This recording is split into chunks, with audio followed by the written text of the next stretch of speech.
ಹೌದಾ? ನಾನು ಹೇಳಲ್ಲ, ಏನು ಮಾಡ್ತೀರಾ? ಸರ್ಕಾರದ ಯೋಜನೆ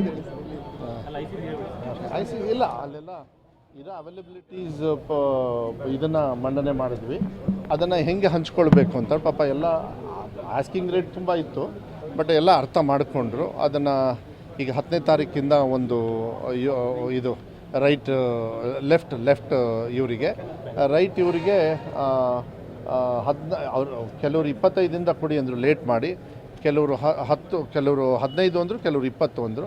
ಅದನ್ನು ಈಗ ನನ್ನ ಇದಕ್ಕೆ ಬಿಟ್ಟಿದ್ದಾರೆ. ಸೊ ಇವತ್ತೆಲ್ಲ ನೋಡಿ ಕ್ಯಾಲ್ಕುಲೇಷನ್ ಮಾಡಿ ಯಾವಾಗ ಆಗುತ್ತೆ, ಒಂದು 5 ದಿವಸ ಮುಂದೆ ಹಾಕೋಕ್ಕಾಗತ್ತಾ ಇಲ್ಲ ಮುಂಚೆನೇ ಕೊಡಬೇಕಾ, ಅದೊಂದು ತೀರ್ಮಾನ.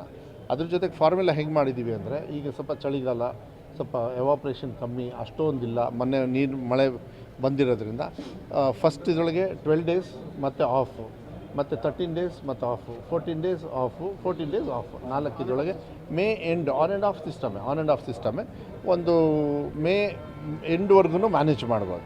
ಆಮೇಲೆ ಸ್ವಲ್ಪ ದೇವ್ರ ದಯದಿಂದ ಮಳೆ ಬಂದರೆ ಎಲ್ಲ ಸರಿ ಆಗುತ್ತೆ. ಇಲ್ಲ ಅವ್ರು ಇಟ್ಕೊಂಡೇ ಮಾಡಿದ್ರು. ಪ್ರೊಟೆಸ್ಟ್ ಮಾಡಿದ್ದಾರೆ ಅಂತ ಹೇಳಿದರೆ ಕೆಲವ್ರು ಮಾಡ್ತಾರೆ, ಬಟ್ ಕೊಡೋಕ್ಕಿಲ್ಲ. ನನ್ನ ಹತ್ರ ಅಲ್ಲಿ ಅವೈಲಬಿಲಿಟಿನೇ ಇಲ್ಲ, ಕೊಡೋಕ್ಕೆ ಬೇಕಲ್ಲ. ಇರೋದು 47 ದಿವಸನ ಹಂಚ್ಕೋಬೇಕು. 47 ದಿವಸ ಮಾತ್ರ ಕೊಡ್ಬೋದು ನಾನು. ಅದನ್ನು ಅವರಿಗೆ ಹೇಳಿ, ಅವರಿಗೆ ಅಲ್ಲ, ರೈತರ ಮುಖಂಡರಿಗೆಲ್ಲ ಹೇಳಿ ಅವೈಲಬಿಲಿಟಿ ಇನ್ನೂ ಜಾಸ್ತಿ ಕೊಡಬೇಕಂದ್ರೆ ನನ್ನ ಹತ್ರ ಇಲ್ವೇ ನೀರು? ಇಲ್ಲ, ಕುಡಿಯೋ ನೀರಿಗೆ ತೊಂದರೆ ಆಗೋಲ್ಲ. ಅದನ್ನೇನು ಸಪ್ರೇಟ್ ಇದೆ, ಅದನ್ನು ಸಪ್ರೇಟಾಗಿ ಇಟ್ಟಿದ್ವಿ. ಯಾಕೆಂದ್ರೆ ಅದು ಮುಟ್ಬಿಟ್ರೆ ನಮಗೆ ಆಮೇಲೆ ಭಾಳ ತೊಂದರೆ ಆಗುತ್ತೆ. ಏನು 34 ಸಮಥಿಂಗ್ ಇದೆ. ಅದನ್ನು ನಮಗೆ ಅವೈಲಬಿಲಿಟಿ ಯುಟಿಲಿಟಿ ಬರೋದು ಐ ಥಿಂಕ್ 12, 14, 15. ಐ ಥಿಂಕ್ ಅದು ಬೇಕಾದ್ರೆ ನಿಮ್ಗೆ ಪ್ರಿಂಟೆಡ್ ಶೀಟ್ ಕೊಡ್ತೀನಿ, ಇಲ್ಲ ಇಂಜಿನಿಯರ್ ಹತ್ರ ವಾಟ್ಸಪ್ ತರಿಸ್ಕೊಳ್ಬೋದು. ನಾನು ಏನೇ ಕೊಟ್ಟರೂ ಮಾಹಿತಿ ತಪ್ಪಾಗಬಾರ್ದಲ್ಲ, ಅದಕ್ಕೆ ನಾನು ಇವನಿದೇನಿಲ್ಲ ಪ್ರೈವೇಟ್ ಕಾಲೇಜಸಲ್ಲಿ. ಯಾಕೆಂದರೆ ಅಲ್ಲೂ ಕೂಡ ಮಕ್ಕಳು ಓದಿ ಪಾಸಾಗೋರಿಗೆ ಇವನಿದು ಯಾರ್ಯಾರಿಗೆ ನಿಮಗೆ ಅರ್ಹತೆ ಇದೆ ಅವರಿಗೆಲ್ಲರಿಗೂ ಕರ್ಕೊಂಡು ಬನ್ನಿ. ಮತ್ತು ಮುಂದೆನೂ ಕೂಡ ಈ 2 ಇಯರ್ಸ್ ಒಳಗೆ ಯಾರ್ಯಾರು ಕ್ವಾಲಿಫೈ ಆಗ್ಬೋದು ಅವ್ರನ್ನೂ ಕೂಡ ಕರ್ಕೊಂಬನ್ನಿ. ನಿಮ್ಮ ಸಹಾಯ, ಯಾಕೆಂದರೆ ನಿಮ್ಮ ಸರ್ಕಾರ ನಿಮ್ಮ ಕಾರ್ಯಕ್ರಮ ನಿಮ್ಮ ಹಣದಲ್ಲಿ ಮಾಡ್ತಕ್ಕಂಥದ್ದು, ಇದನ್ನು ದಯವಿಟ್ಟು ನೀವು ಬನ್ನಿ ಅಂತೇಳಿ ನಾವು ಹೇಳಿದ್ವಿ. ಅವರೆಲ್ಲರೂ ಪಾಪ ಎಲ್ಲ ಪಾರ್ಟಿಸಿಪೇಟ್ ಮಾಡ್ತಾಯಿದ್ದಾರೆ.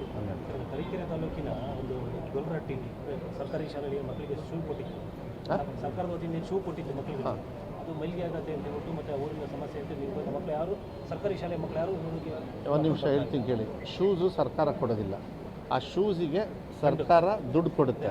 ಆ ತೀರ್ಮಾನವನ್ನು SDMC ಅವರೇ, ಅಲ್ಲಿ ಏನಾದ್ರು ಹೆಚ್ಚು ಕಮ್ಮಿ ಆದರೆ SDMC ರೆಸ್ಪಾನ್ಸಿಬಿಲಿಟಿ ತೊಗೊಂಡು ಸೊಲ್ಯೂಷನ್ ಕೊಡಬೇಕಾಗ್ತದೆ. ಅದಕ್ಕೆ ನಾನು ಹೇಳಿದ್ನಲ್ಲ, ಅವ್ರಿಗೆ ಯಾಕೆ ದುಡ್ಡು ಕೊಡ್ತೀವಿ ಅಂದರೆ ಈ ಸಮಸ್ಯೆಗಳು ಬರಬಾರ್ದು, ಅವರೇ ತೀರ್ಮಾನ ಮಾಡಬೇಕು. ಅಲ್ಲಿ ಲೋಕಲ್ ಸಂಪ್ರದಾಯ, ಕ್ವಾಲಿಟಿ, ನಾನು ಎಷ್ಟು ಜಾಸ್ತಿ ಹಾಕ್ಬೋದು, ನಾನು ಒಂದು 10 ರೂಪಾಯಿ ಜಾಸ್ತಿ ಹಾಕ್ಕೊಂಡು ಒಳ್ಳೆ ಶೂಸ್ ತೊಗೊಳ್ತೀನಿ, ಅದೆಲ್ಲ ಅವರಿಗೆ ಬಿಟ್ಬಿಟ್ಟಿದ್ದೀವಿ. ಇಲ್ಲಾಂದರೆ ನೀವು ಕೊಡೋದೆಲ್ಲ ನಾವು ಯಾಕೆ, ನಾನು ಇನ್ನೂ ಜಾಸ್ತಿ ತೊಗೊಳ್ಬೋದು, ಇದೆಲ್ಲ ಬರಬಾರ್ದು ಅಂತ ಸಾಂಪ್ರದಾಯಿಕವಾಗಿ ನಾವು SDMC ಕೊಡೋದ್ರಿಂದ ಇಂಥ ಸಮಸ್ಯೆಗಳನ್ನು ಅಲ್ಲಿ ಅಧಿಕಾರಿ ವರ್ಗದವ್ರಿಗೆ ಇಟ್ಕೊಂಡು ಅದನ್ನು ಹತೋಟಿಗೆ ತರ್ತಕ್ಕಂಥ ವ್ಯವಸ್ಥೆನ ಮಾಡ್ತೀವಿ. ಓಕೆ.